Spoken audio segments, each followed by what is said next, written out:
Ao longo dos anos, o Evangelho da Prosperidade foi alcançando cada vez mais adeptos, passando por várias nomenclaturas diferentes, mas sempre mantendo a mesma mensagem, enganando milhares com suas mentiras. E esse é o tema do nosso assunto. Não sai daí, já volto.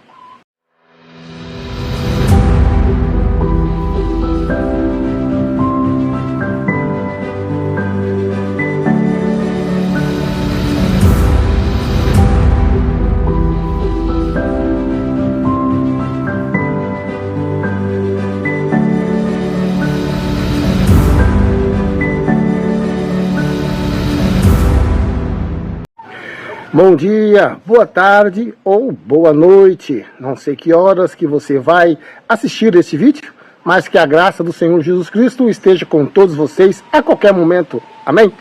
Seja muito bem-vindo a mais um vídeo neste canal. Arrependa-se. Meu nome é Fábio Santos, mas antes do assunto, peço por gentileza, se não for inscrito, se inscreva. Eu te peço apenas a sua inscrição, ativação do sininho, seu comentário, também o seu like, que é muito importante para o crescimento do nosso canal e vai me ajudar bastante, tá bom? O like, deixa o like, né? Compartilhe, se inscrever é de graça, menos de 30 segundos fará tudo isso e ainda me deixará feliz, com certeza. A sua companhia aqui é muito importante. Ó, vou esperar você dar o like, hein? Ativar o sininho também, a opção todos. Vai lá. Valeu! Não se esqueça, né? Vídeos todos os dias, às 9 horas da manhã. E também vídeos esporádicos. Por isso, a necessidade de ativar o sininho de notificações na opção todos, para você não perder nenhum conteúdo. Desde já, meu muito obrigado.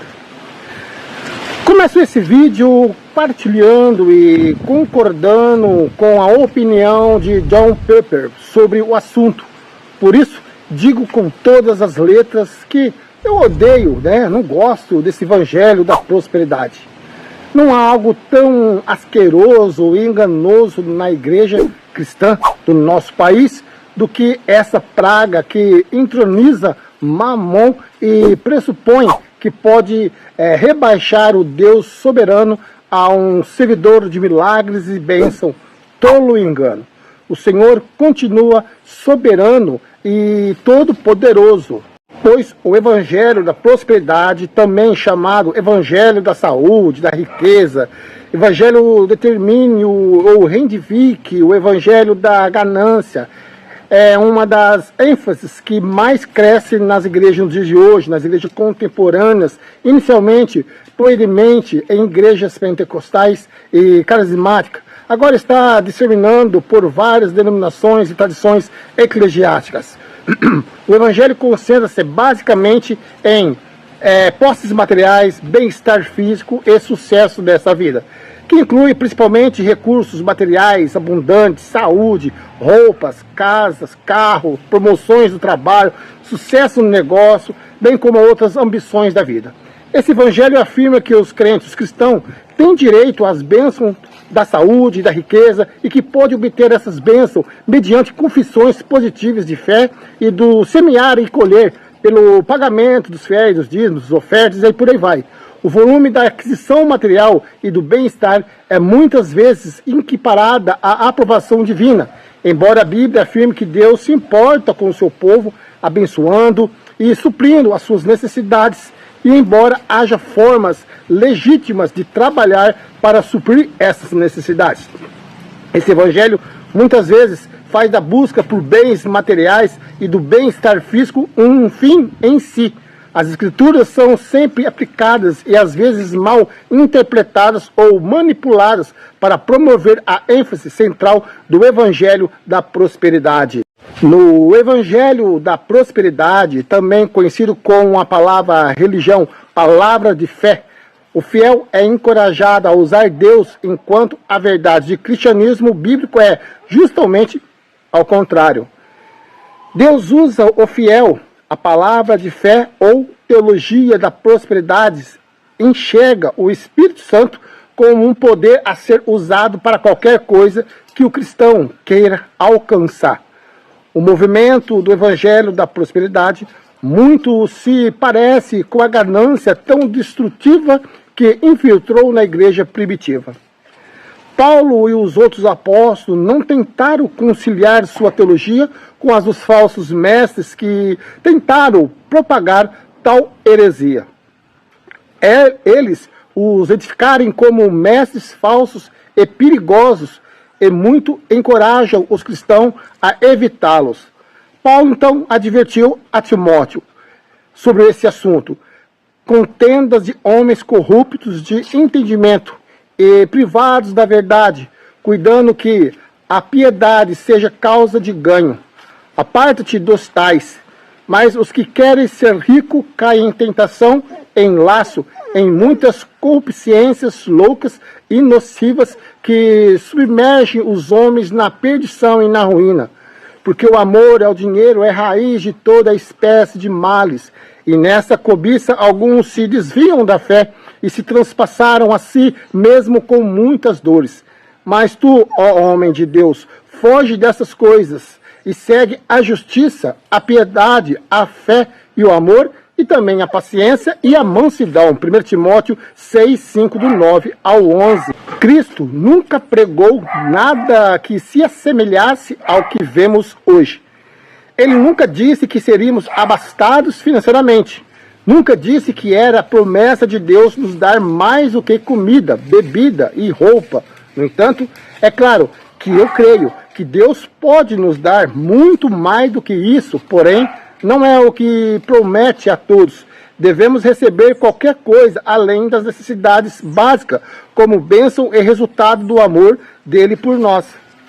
Mas o Evangelho da Prosperidade ensina algo muito diferente.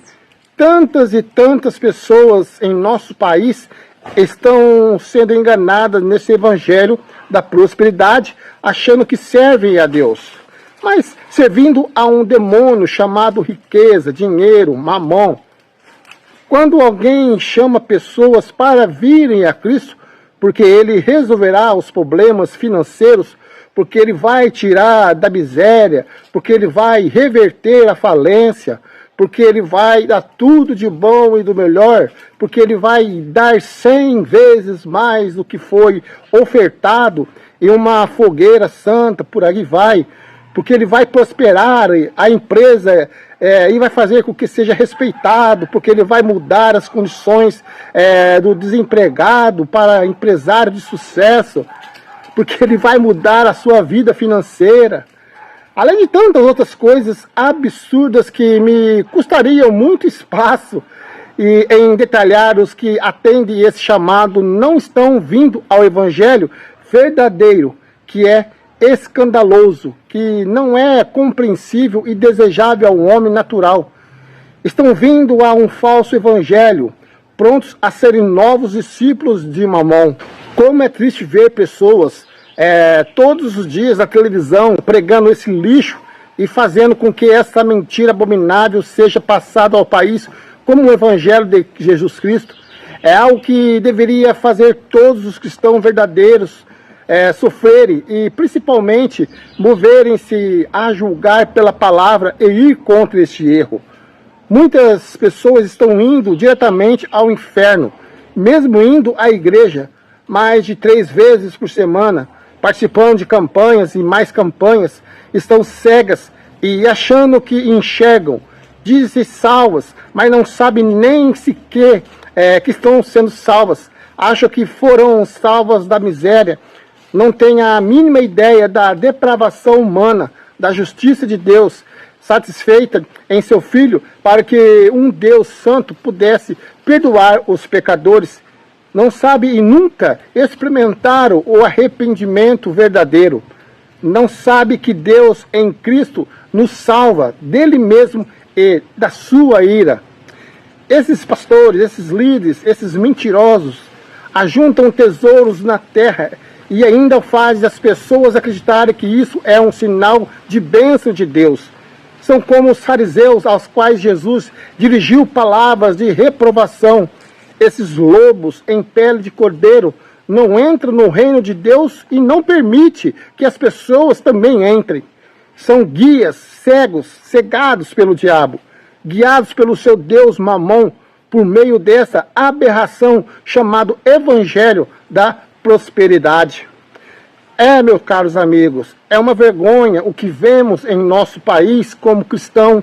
Eu tenho vergonha, porque não vejo a igreja verdadeira e santa de Cristo levantar-se no poder do Espírito contra essa doutrina de demônio, contra esses espíritos enganadores que estão ministrando de cima dos púlpitos e qualquer tipo de emissores de TV, em rádios, ensinando essas doutrinas nojentas do Evangelho da Prosperidade.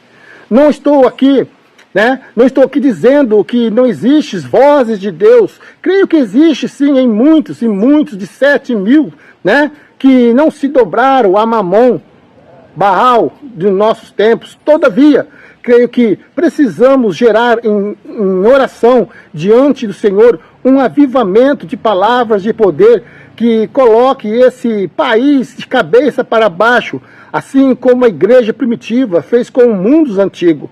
As pessoas precisam ouvir a verdade. Não pode achar que esse lixo do Evangelho da Prosperidade é o Evangelho genuíno de Jesus.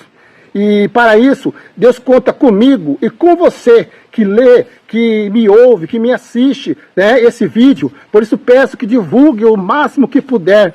Vamos tomar a verdade da palavra de Deus como espada nas mãos e destruir essa obra do diabo em nome de Jesus.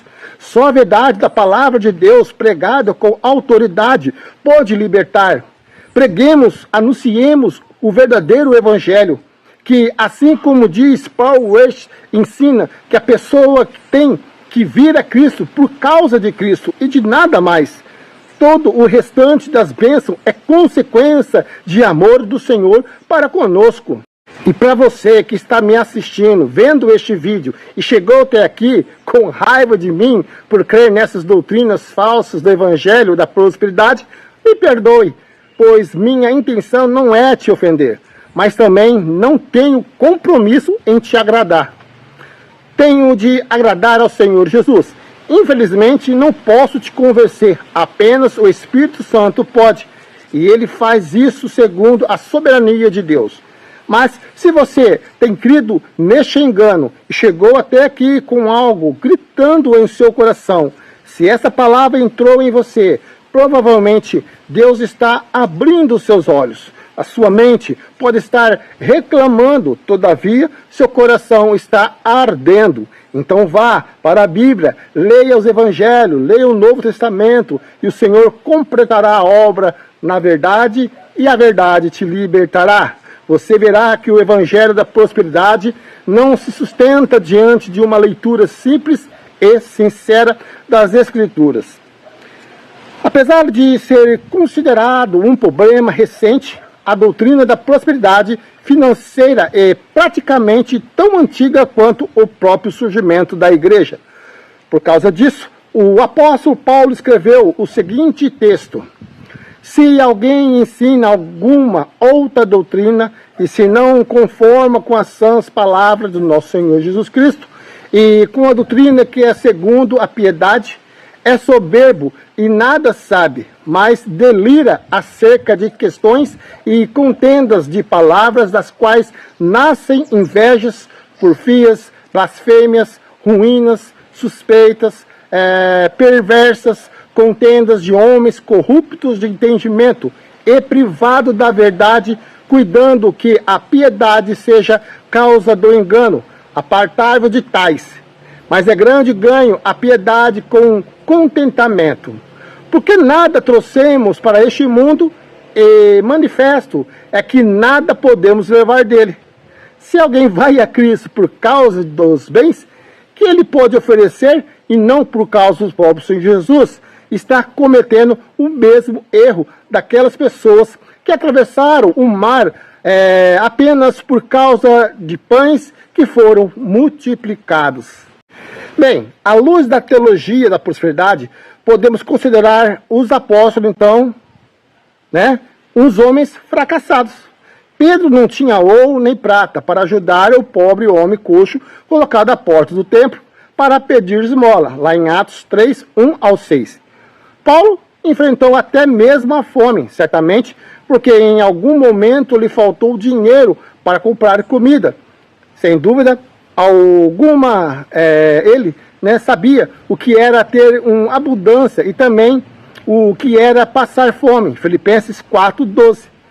Não bastante o fato de ele ter sido o último apóstolo chamado pelo próprio Senhor Jesus, sendo assim, a verdadeira prosperidade não reflete o quanto as pessoas têm em bens, em dinheiro, e sim o quanto elas têm de Deus em suas vidas. Os discípulos insistiam que buscasse a salvação e com ela viria o pleno cuidado e a provisão de Deus. Jesus, pois, manda que os seus discípulos tenham fé e que, se esse for o objetivo primário deles, as suas outras solicitações necessárias serão satisfeitas. Em outras palavras, se eles orarem primeiro, venha o teu reino, o seu pão de cada dia será providenciado. Nota-se pelo comentário que Jesus nunca prometeu riqueza, e sim uma provisão das necessidades básicas. Pode-se concluir, então, que a teologia da prosperidade está muito longe de ser bíblica. Está longe de ser saudável a fé cristã. Portanto, ela deve ser rejeitada de todas as maneiras possíveis. Por isso, a recomendação de Paulo aos Gálatas se faz tão atual e necessária quanto a teologia da prosperidade. O verdadeiro evangelho, no entanto, faz a porta estreita e o caminho apertado, não menor ou mais estreito do que o próprio Jesus fez, como algumas seitas super espirituais, como elas fazem, mas apenas do tamanho que Jesus fez. São poucos os que encontram este caminho para a vida. Não há muitos para o evangelista desse evangelho relatarem. As estatísticas não são impressionantes, mas esse evangelho leva as pessoas ao Senhor Jesus e ao céu. Tenha cuidado como você ouve. Aquele que obedece ao que ouviu, a esse será dada mais luz e entendimento. Mas quem não obedece ao que ouviu, até a luz ou entendimento que ele acha que tem, será tirado. Lucas 8:18. Aquele que tem ouvido para ouvir, então ouça.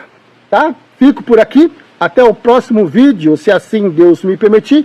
Que a graça do Senhor Jesus Cristo seja com todos vocês. Recebam o amor que tenho por todos vocês em Cristo Jesus. Amém? Tchau, tchau.